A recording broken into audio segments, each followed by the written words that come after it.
Hello, ladies and gentlemen. I'm here to talk to you about immigrants' rights. I know this is a women's march, but women's rights are immigrants' rights.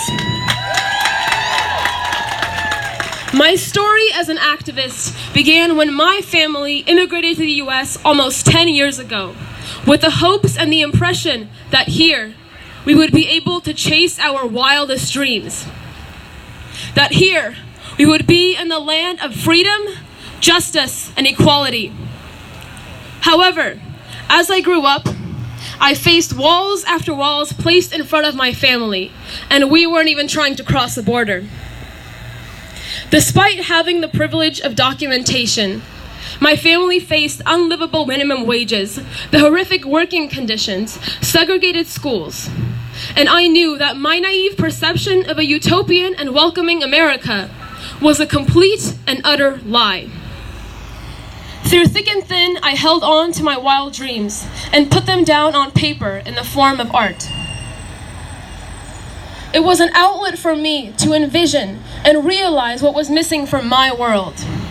Today, our world is missing a message of unity, empathy, and of hope.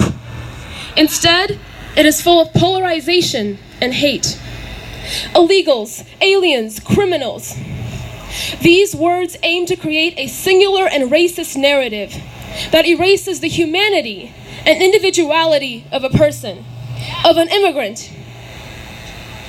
We have the walls and the cages to tear us apart, but we are missing the wings to carry us over to the other side, and to see that immigration is not about politics, it's about people.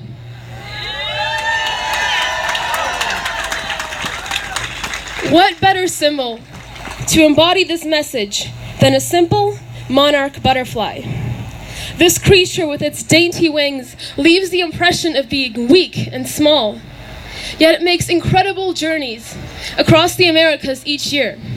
It embodies the spirit of an immigrant. It is strong. It is beautiful, and no walls will ever stop it from going where it wants to go.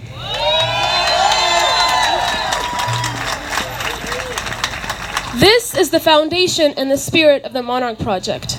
I built this organization by painting butterflies across town, on every wall I could get my hands on. I invited everyone to join me to create and appreciate and celebrate immigration. But we didn't stop there.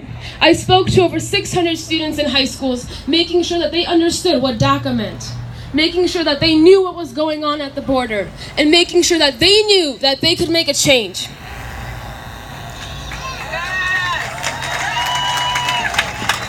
The youth in our community are one of the most powerful groups. Yet we stand idle sometimes.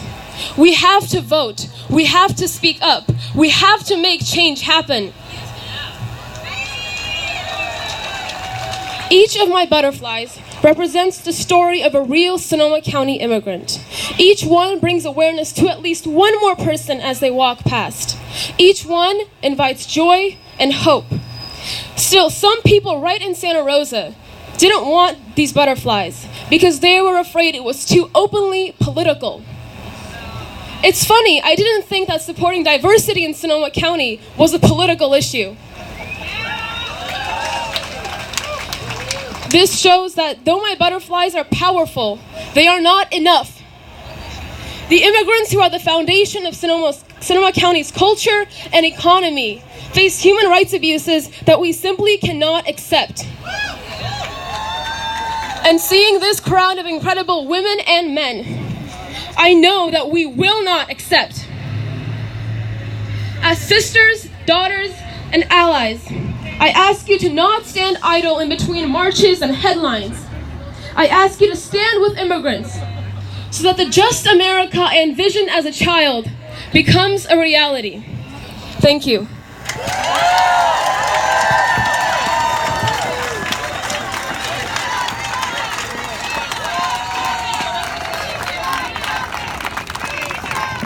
Get the Rima chants going! I hear you, Montgomery High School!